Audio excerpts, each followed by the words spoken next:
tonight asking for more action. It hurts to drive past that building and see his name up there.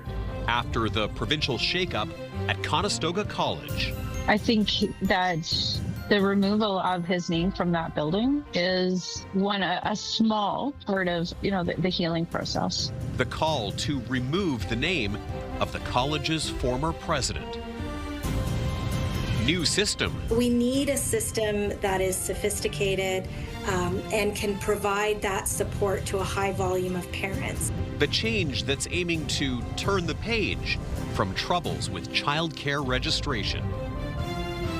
Also, Edwards at the side of the net. Now they're crashing and they score. One win away from a spot in the Memorial Cup. Anytime you can score an OT winner in the Game 3 of the championship final to send your team up 3-0, it's an unbelievable feeling. The Sunday night double overtime thriller that saw the Kitchener Rangers push the Barrie Colts to the brink.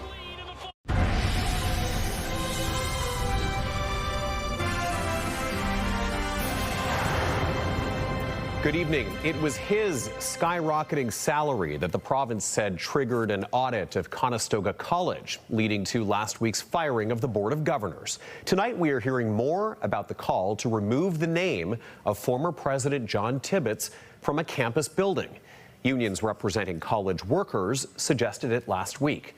CTV's Heather Senerin has more tonight on their reasons and some reaction. This was orientation day at Conestoga College's Waterloo campus back in 2018 when it was brand new, weeks before it ended up with the name John Tibbits Campus, who was the school's president back then. $2 million from the province and about... Tibbits was still president until he retired in January this year in a cloud of controversy and received an exit package that is said to have been 83 times his monthly salary. Disgusted and the level and the amount of deceit. Last week, the province announced it fired Conestoga's Board of Governors and replaced it with an administrator after an audit revealed concerns about financial mismanagement. The province said Tibbits' skyrocketing salary prompted the audit. He doesn't deserve to have his name on that building. The union that represents some of the college's employees are pushing to remove Tibbits' name from the Waterloo campus building. The removal of his name from that building is a small part of the healing process. It hurts to drive past that building and see his name up there. This Waterloo resident, whose son graduated from Conestoga, also wants the campus name to be changed. To me, that is someone praising someone who destroyed the quality of education at Conestoga College. A business expert telling us, in general terms, it would be wise for any organization to be cautious before naming a building after a person.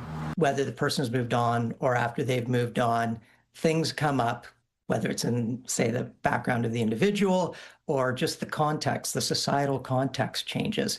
The province has named Linda Franklin as administrator of Conestoga. She previously was the president and CEO of Colleges Ontario. The union says they have put a request to meet with her, but haven't heard back yet. To assist her in trying to get Conestoga College back on its feet and back on the road to credibility again. Leopold Koff, OPSU Local 237 president, says it was a mistake to name it after Tibbits in the first place. How much money did we lose by naming the campus after him?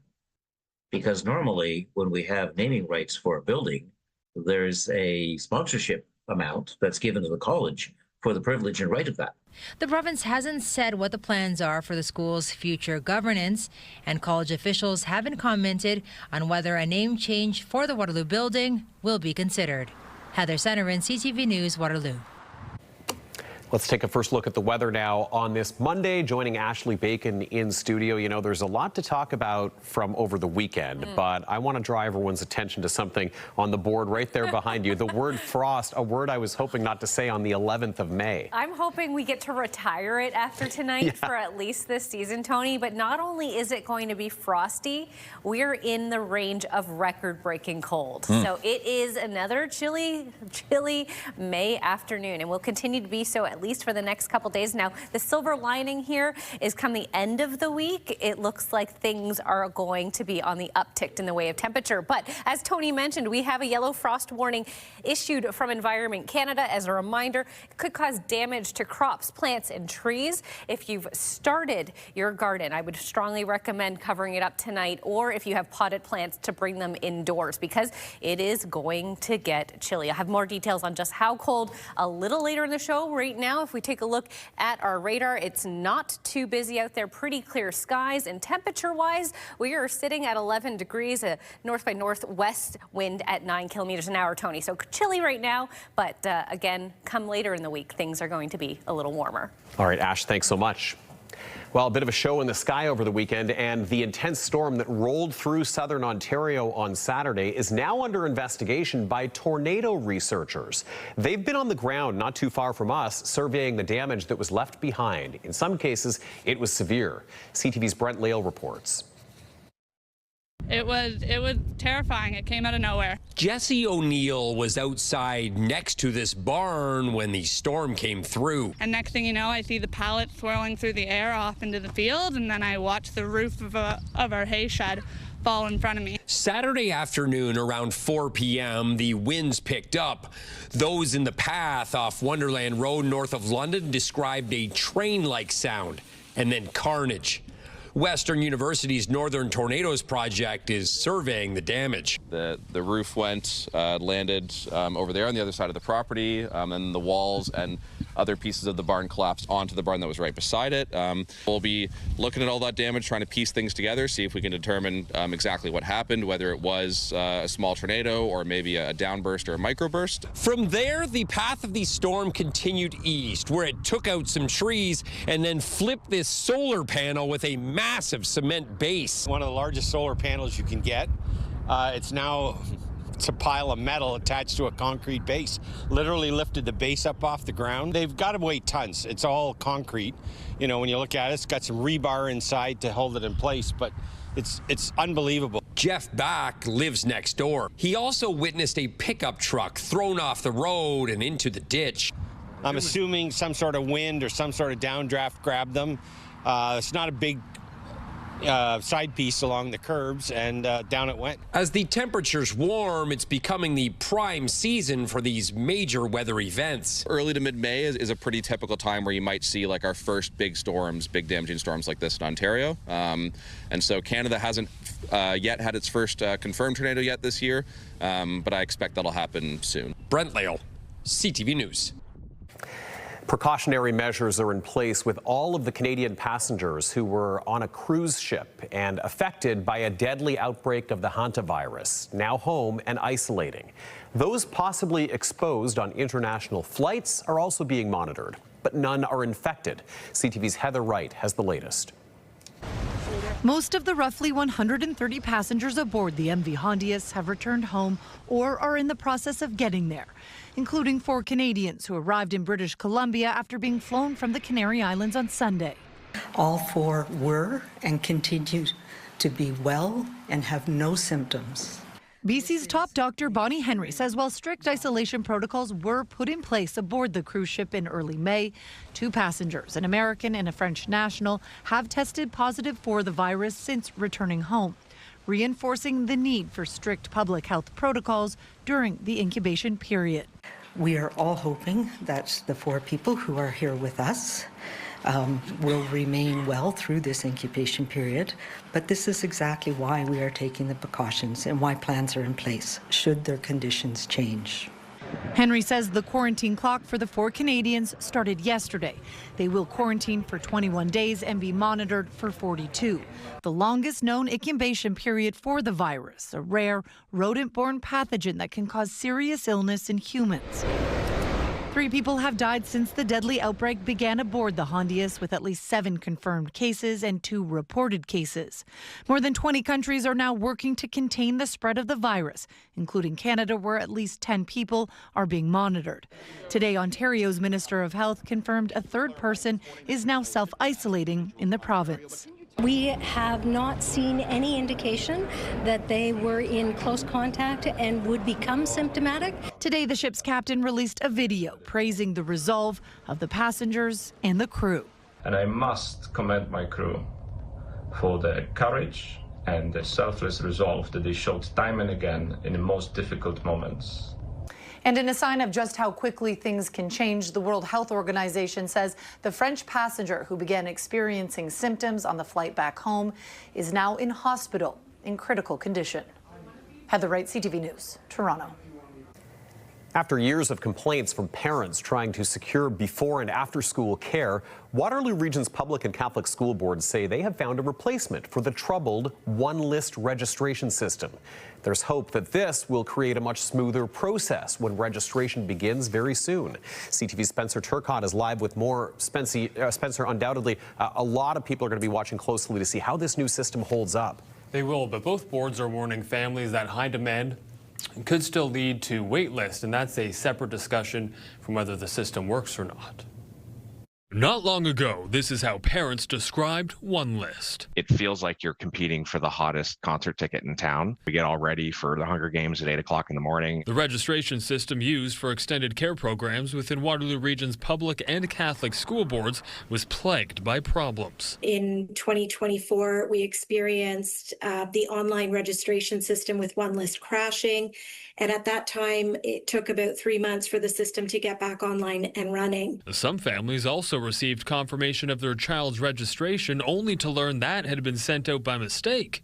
Last year, staggered sign-ups were used to try to solve the issues, but parents still reported errors, including registrations to the wrong school. We need a system that is sophisticated and can provide that support to a high volume of parents. In the fall, we underwent a procurement process, a competitive process, and selected Mechanis as a new vendor to support the parent registration system with both boards. The new system, developed by Mechanis, is said to have an improved user interface and enhanced communication options around space availability. We will prioritize care for existing families. We will allow households to register siblings at one time, and we will provide clearer communication in terms of host locations for camp programs, as well as we have the option to communicate with families by text or by email based on their preference. Extended care registration for the next school year opens May 19th at 8:30 a.m. for both boards.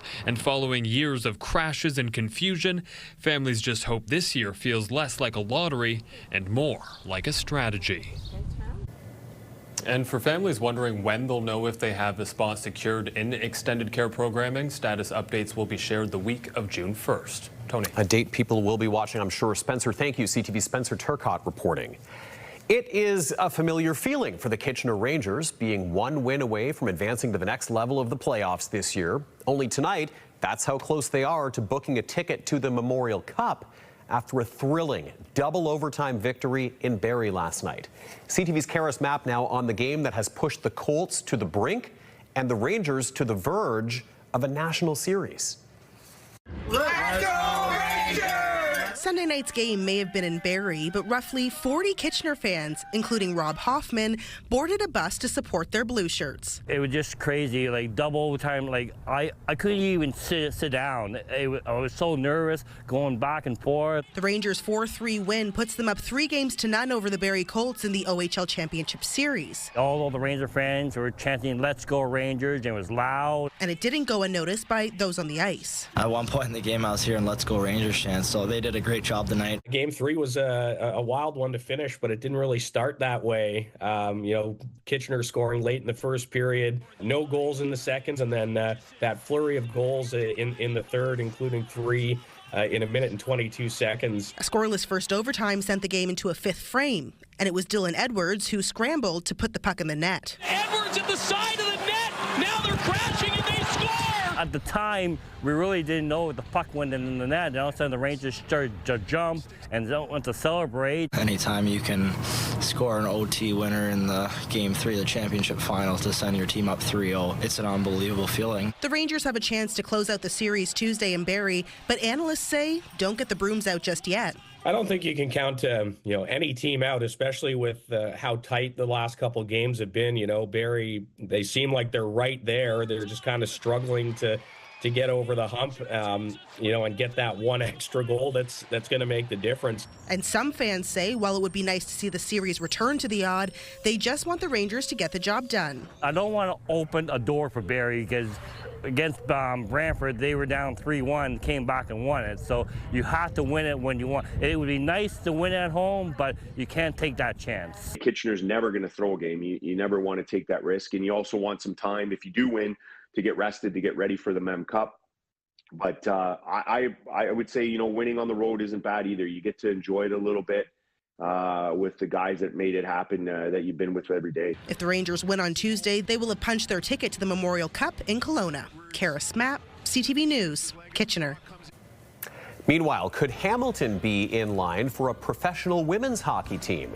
Coming up later, CTV's Colton Weens looks at some of the questions surrounding the PWHL's intention to keep expanding. I'm Alexandra Hollick outside McGregor Senior Public School in Waterloo, where the city plans to install new traffic calming measures in place of speed cameras. We'll have more on what that'll look like after the break. If you're headed out through the overnight hours, you're going to want to bundle up. Below zero temperatures are expected, but will we break a record? Those details with your full forecast coming up. Download the CTV News app and stay on top of local stories as they unfold. We go to a dramatic scene unfolding. Customize your feed and watch live wherever you are. CTVKitchener.ca, your home for news.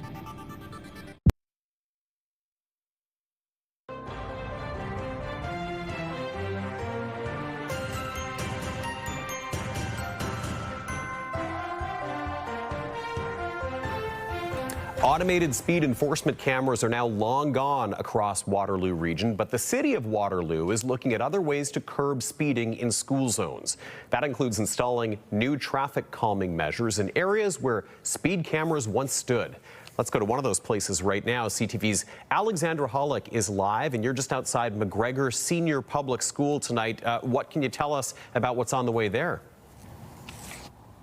Tony, the city is looking to put speed bumps at the beginning, middle, and end of the school zone here on Central Street, and it's one of 4 spots across Waterloo that will see some changes. Other locations include St. Nicholas Catholic School, St. Agnes Catholic School, and Keatsway Public School.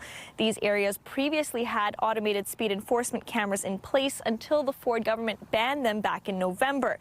The plan is to install speed humps and raised pedestrian crossings to get drivers to slow down and keep students and families safe.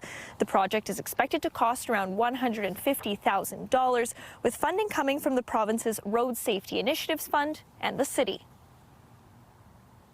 So in light of the loss of ASE and the fact that we've reduced speeds down to 30 kilometers an hour, we feel that vertical deflection as being funded by the province of Ontario is the right way to go. As for the city's 6 school zones that were supposed to get speed cameras but didn't because of the ban, well, city staff say they are on their radar and traffic calming measures could be installed in those areas if there's room in the budget. Tony. Okay, Alexandra Hollick outside McGregor Senior Public School in Waterloo. Alexandra, thank you. 25 years ago today, Southern Ontario changed permanently after a team of British energy experts took over the Bruce nuclear station near Kincardine. What looked like the end of nuclear energy in Bruce County quickly changed into the economic engine that drives the area. CTV's Scott Miller reports. Bruce Power is currently planning to add 4 more reactors to their 8-reactor fleet, making the Bruce nuclear station by far the largest nuclear station in the world. But 25 years ago, it was a very different story. Units closing down, and it looked like there was not going to be a future for Bruce Nuclear, right? It looked like that was all coming to an end, and people had been moving out of our community. Just 10 years after building and bringing online 8 nuclear reactors at the Bruce nuclear plant, Ontario Hydro decided in the mid-90s that due to a glut of available energy, they would shutter 4 of Bruce's reactors. The move gutted Midwestern Ontario, with many fearing a regional recession with thousands of jobs leaving Bruce County. Enter a British-based consortium in 2001 who swooped in, offering to lease and operate the Bruce nuclear fleet, with plans to immediately restart the shuttered reactors, keeping thousands of people employed. You know, a lot of people didn't know what to expect, but there was a ton of optimism, and Bruce Power certainly has delivered on that. Restarting shuttered nuclear reactors had never been done before, but House and a team of eager employees embarked on a decades-long journey that would see the Bruce nuclear station become whole again, with all 8 reactors operational again by 2012, saving jobs and really the entire nuclear station. We didn't have the ability to do years of advanced planning and front-end planning like we do now. We literally came in, looked around, did assessments of the plant condition, and have figured out what work needed to be done, and set a pretty aggressive target to get that work done. Fast forward to today, Bruce Power has more than 4,000 employees and are in the midst of extending the life of most of their reactors until 2064, while also planning on adding 4 more reactors to their fleet. Restarting units, getting back to our maximum potential, producing isotopes, establishing one of the largest infrastructure projects here in Canada, helping the phase out of coal. Really amazing to look back at that 25 years. It shows every sign that the next 25 years are going to be even more prosperous than the last 25 have been. In Bruce County, Scott Miller, CTV News. Pharmacists in the province will soon be able to administer more vaccines as well as treat more common ailments. CTV's Siobhan Morris tells us more about the expansion of their roles. It's a new peek into Ontario's hospitals, showing growing wait times and deepening deficits, or as the report's author describes it, a system under immense strain. The data compiled by the left-leaning Centre for Policy Alternatives finds in 2020-21, 90% of patients spent 29 hours in emergency departments waiting to be admitted. By 2024-25, that was up to 44 hours, a 52% increase. The longer patients languish in the emergency department waiting to be admitted, the risks of deteriorating health status and poorer outcomes increase. A spokesperson for the Minister of Health calls the report misguided, with Sylvia Jones touting spending increases on hospitals. We all have a responsibility, hospital leadership and government, to make sure that that money is being spent appropriately. No one is operating a more efficient system, but as the aging, growing population hits it, it just can't cope. You hear that same pushback from opposition leaders. Hallways, broom closets. This is where patients are being treated. 60% of hospitals taking out a line of credit just to stay open. Minister Jones insists government action has made a difference. Whether it is scope of practice changes, whether it is primary care access, then individuals make decisions not to go to an emergency department because they have those other opportunities. Earlier in the day, Jones expanded the list of ailments pharmacists can assess and treat. Calluses and corns, dandruff, dry eye, head lice, jock itch, mild headache, nasal congestion, ringworm, and warts. Starting in July, pharmacists will also be able to administer 6 more vaccines, including tetanus, pertussis, and RSV. There could be more responsibilities coming for other health professionals, like optometrists and dental hygienists. What I think we saw today really is just tinkering around the edges. I have a difficult time imagining that it's going to make a significant difference. The Ontario Nurses Association is launching a constitutional challenge of the law that prevents them from taking job action up to striking, something nurses in other provinces can do. The Minister of Health says she supports the work that nurses do, but she's going to let the legal process play out. At Queen's Park, Siobhan Morris, CTV News. All right, let's take you live back outside now to not too far from Waterloo Park in uptown Waterloo. This is along Central Street in Waterloo near McGregor Senior Public School. A little breezy out there tonight, and as we know, over the last few days, that has been a cool breeze generally. But get ready, because we could be in for some frost tonight, as well as some record low temperatures. Ashley's back with the latest on our forecast in a few minutes. Also coming up, taking school zone safety into their own hands. We will meet a group of Kitchener students who've made a new connection with drivers. But next, what a $3 billion transformation is supposed to bring to Pearson Airport when it's all done.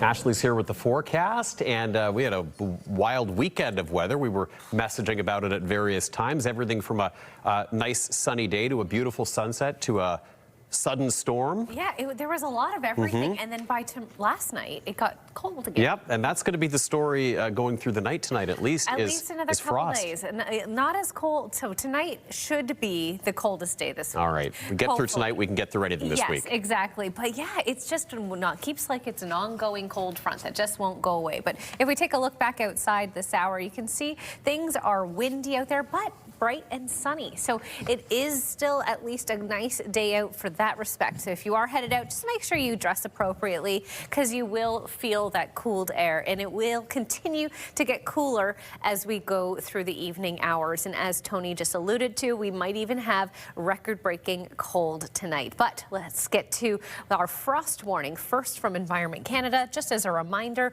that your crops, plants and trees could be at risk for damage. So do take care of them overnight tonight. Now, the good news is, we just saw through that beautiful live shot Dave Pettit, our camera operator, bringing us nice, clear conditions. That's going to continue through the overnight hours. By tomorrow morning, 7 a.m., we're going to start to see some cloud moving through and then bringing with it in the late afternoon some rainfall. We are expecting rain from tomorrow afternoon into Wednesday. We might even see a thunder shower here and there. So we could get some turbulent weather over the next 12 hours. So get out and enjoy it while you can. As we get to what's happening right now across the country, on the West Coast, 15 in Prince George, 19 in Fort McMurray, with the sun shining in both areas. Regina, 19 degrees, same with Saskatoon. Thompson sitting 11. Winnipeg's getting a bit of rain. As we head further east, Montreal and Quebec City sitting at 11 degrees, as well as Toronto with a bit of sunshine. And then even further east towards St. John, 2 degrees there, raining in Halifax, and 9. Here in Waterloo region, we're sitting at 11 degrees, but it does feel a little cooler out there with that wind. It will continue to drop, though. Overnight, expecting a low of, believe it or not, -3. I know, we're in the middle of May. I can't believe I'm saying this. With around a 15-kilometer-an-hour wind. So it could at times feel closer to -5, -6 with that wind chill, and a bit of frost as well. Now, tomorrow, as we mentioned, there could be an afternoon thunderstorm. We're expecting a 12-degree high. Just wanted to point out, in 1949, we set a record low of -2.8. We are expecting to get to -3 tonight. So if that does happen, of course, we will break that record that has stood for quite some time. So we'll keep an eye on that and make sure to bring that update to you tomorrow if there is one. As we take a look at our 7-day forecast, starting in Waterloo region, rain continuing through to your Wednesday, clearing up a bit by Thursday, but cloud remaining. However, let's take a look at that long weekend forecast, Tony. 19 for Friday, 20 for Saturday, 22 for Sunday, and 25 for Monday. So we got to get through the next few days, and then things are looking up. Lambton, Kent, Essex, similar conditions. Not quite as cool there, though. 17 for your Tuesday, 16 for Wednesday, 17 for Thursday, and then by the weekend you're looking at that mid-20 range. And lastly, in southern Georgian Bay, a little cooler there. Showers expected for Tuesday and 9, 10 on Wednesday, cloudy for your Thursday and 14. But again, by the weekend, things picking up to where they should be for this time of year. So not too bad. Okay, let's look at today's weather watcher picture sent in from John last week. He says this hawk was on his balcony railing on Williams Street, and he named him Harry. This is so cool, Tony. Very cool. I have a dog. You have a cat. What would your cat do if she saw that hawk on the balcony? She'd go berserk. Oh my goodness. She would be in full-on hunting mode, I'm sure. I think my dog too, but little do they know, I think who would win the war on that one. And that hawk's about twice the size of my cat. Oh, so. I know. Oh my goodness. I was thinking about something that's different from this upcoming May-long weekend that really tells you the story of this spring. I remember May-long weekends when we would be swimming. Oh, yeah. Occasionally. It would happen sometimes, not all the time, but every now and again in Ontario, it would be warm enough by the May-long weekend to go swimming. I don't think anyone's going to be in our rivers and lakes this weekend. Maybe by Monday if you're really brave. Very brave, yeah, for sure. Thanks, Ash. Thanks. A groundbreaking ceremony was held at Pearson Airport today, marking the beginning of one of the largest infrastructure programs in Canadian history. CTV's Rahim Ladani tells us about it. What is the #1 thing you would change at Toronto Pearson International Airport? Luggage arrival. Additional escalators, more elevators. There's often many lines are just closed. Inside Terminal 1, not everyone feels Canada's busiest airport stacks up to others. It's always a joy when you come back after a long flight, have to wait for almost 3/4 an hour for your bag. Recently, I've been to the Newark airport, which was renovated, and they have a very streamlined system. 1, 2, 3, go! Hoping to improve the travel experience, officials are breaking ground on a 10-year modernization project. Phase 1 will cost $3 billion, and Pearson's CEO says passengers will feel the difference through fewer delays and smoother travel. You'll often find the pilot saying, okay, we're sitting here waiting for a gate. So we're going to have expanded airfield parking aprons and aircraft positions and a high-speed taxiway that moves airplanes faster onto and off the runway. Other promises include less baggage disruptions, while runway and airfield upgrades could help move up to 28,000 more passengers a day. Government officials also say the project will create tens of thousands of new jobs. This means more pathways into the workforce, more opportunities for our businesses, and more economic momentum for the entire region. While some travelers feel Pearson Airport is on the right flight path. Personally, I don't think we've had a horror story with Pearson. Right? But again, we live in Grimsby, not Toronto, right? So, but when we come, everything runs smoothly. Others aren't convinced about the decade-long vision. I believe it when I see it type of thing. Usually when somebody says 10 years, it usually means 15. During construction, airport officials say travelers will not experience any extra delays, and more expansion plans will be announced in the near future. Raheem Ladani, CTV News. Changing plans for Canadian travel to the U.S. Just ahead, what the very latest data is revealing to us more than 1 year into the trade war.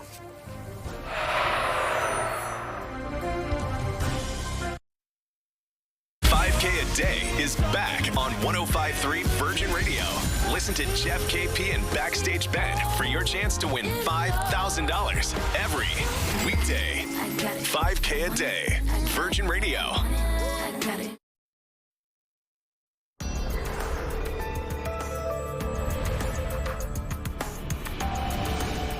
Two reports are out today painting more detailed pictures of the trips taken by Canadians to the U.S.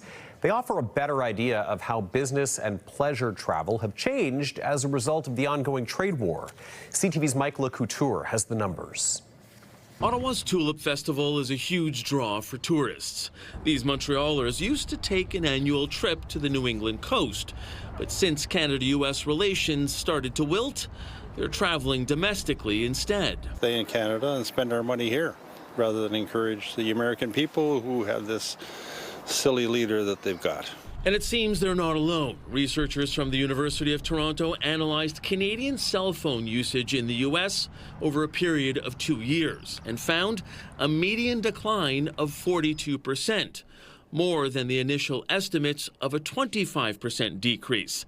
But that did include freight travel and Canadians who have to travel to the U.S. for work. We think they're taking a lot more meetings at home in Canada on Zoom. Researchers say it's even more apparent in some industries hit by the trade war. You're seeing much less travel to places like Grand Rapids, Michigan. That's not a loss of tourist travel. That's a loss of trade-related travel related to the auto industry. The new numbers from Statistics Canada show a slight uptick in cross-border traffic last month. In April, 1.8 million Canadians made return trips to the U.S. That's up 1.4% compared to the same month in 2025. It's the first time there's been an overall increase since December of 2024. There will be those that will not travel to the U.S. no matter what, but I'm seeing many that had that attitude at the beginning are now softening and actually traveling now and going there also. Despite that bump, Stats Canada numbers show when you compare April of this year to April of 2024, before cross-border tensions reignited, travel is down by 30%. Mike LeCouture, CTV News, Ottawa.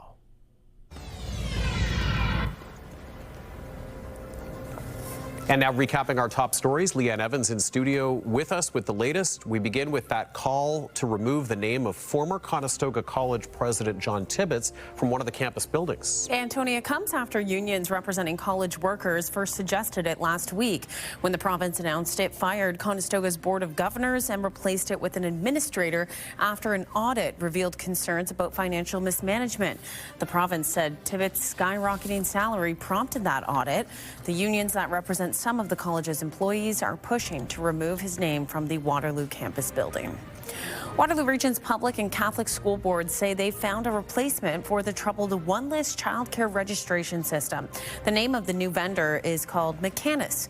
With registration around the corner, there's hope it will be a much smoother process this time around. But both boards are warning families that high demand could still lead to waitlists for some programs. And from our digital team online tonight, Leanne, we have a story about a search for a missing person. Police are asking for some help from the public in that case. Stratford police are investigating, but say Victoria was last seen in Waterloo on March 16th, nearly 2 months ago. For a more in-depth description and her photo, you can scan the QR code in the bottom corner of your screen, download our CTV News app, or go to ctvnewskitchener.ca. Tony. Okay. Leanne Evans with a look at our top stories on air and online tonight. Leanne, thank you. Thank you. Well, busy schedules can make it hard to put a home-cooked meal on the table, but a local business is making dinner simple, providing pre-made dishes delivered right to your door and ready in minutes. On this week's Made Right Here, Waterloo-based Dial a Dinner. Hi, my name is Jade Malik, and I am the owner, founder of Dial a Dinner, now proudly located in Waterloo. We specialize in homemade, pre-made meals ready to go when you are. Here at Dial a Dinner, it's really easy to order your meals. You head over to our website, order before Sunday afternoon, we prepare your meals on Monday, and then we deliver straight to your home, workplace, or apartment every Tuesday afternoon. We also specialize in catering on the side. We do platters, buffet, family-style meals.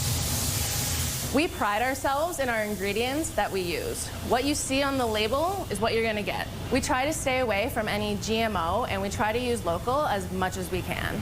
When you come and see us at Dial a Dinner, you're gonna find our freezer and our fridge full of fully stocked meals ready for you to take home. We have everything from our AAA beef, our chicken, our pork, our seafood items, breakfast items, soups, sides, salads, and more.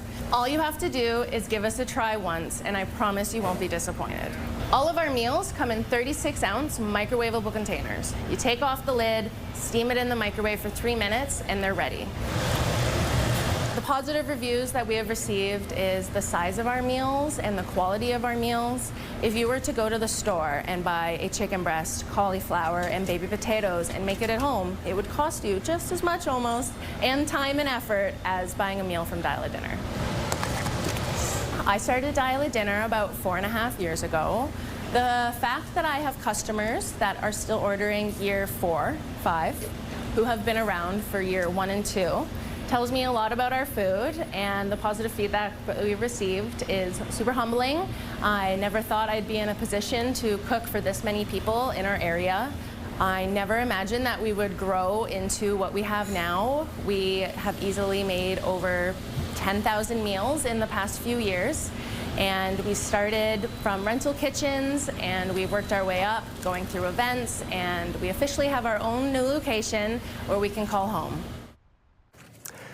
Could the PWHL be in line for a team closer to where we live? CTV's Colton Weens looks at the buzz surrounding Hamilton when it comes to professional women's hockey.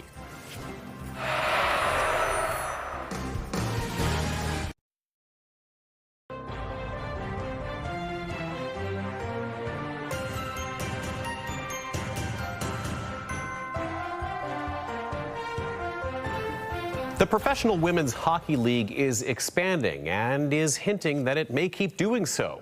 The hockey world speculating whether Hamilton could be one of the next sites for pro women's hockey. CTV's Colton Weens has more.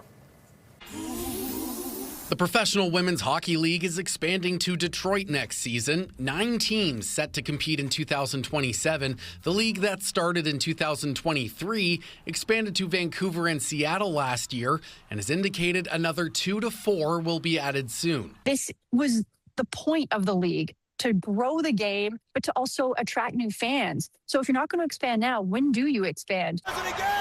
In March, Hamilton announced it was getting an American Hockey League team at its recently renovated TD Coliseum. Ever since, hockey fans are wondering if the PWHL is coming to the Hammer next. It's interesting that they're so close to Toronto with the Scepters and the success of the Scepters, but I do think that that GTA area has so much hockey fever. So I think they could support it. Nothing has been confirmed, but the league has been testing out games during the regular season. Its takeover tour saw Hamilton welcome over 16,000 fans at TD Coliseum for a game between Seattle and Toronto in January. They don't want to expand too quickly, but if they think the temperature and the appetite's there, they're going to do it. And clearly, if they've looked at Hamilton and think there could be success there, they've done the research. Attendance in January outpaced many of the other cities the tour has gone to. In an email to CTV News, Hamilton Mayor Andrea Horvath wouldn't say if a team is coming, but says we would welcome any opportunity to have the PWHL return for takeover tours, community events,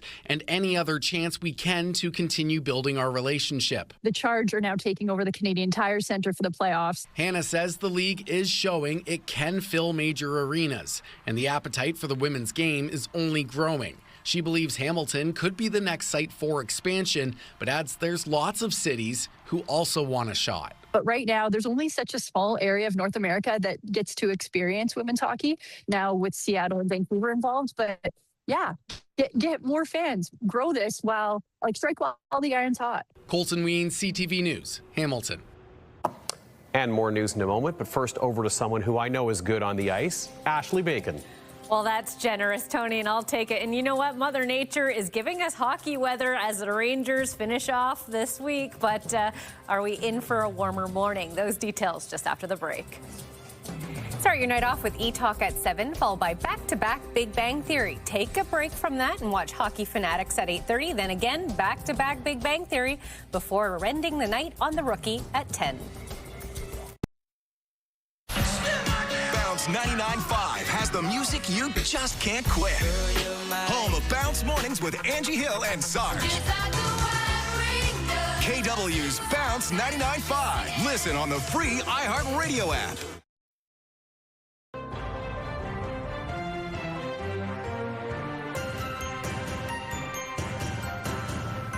All right, we're going to check in one more time with Leanne Evans for a look at a story that we'll have coming up later tonight. Leanne. Well, Tony, the city of Stratford has launched a legal challenge to Ontario's strong mayor powers. The city claims the powers undermine the ability of councillors to have an equal voice and violates the right to effective representation.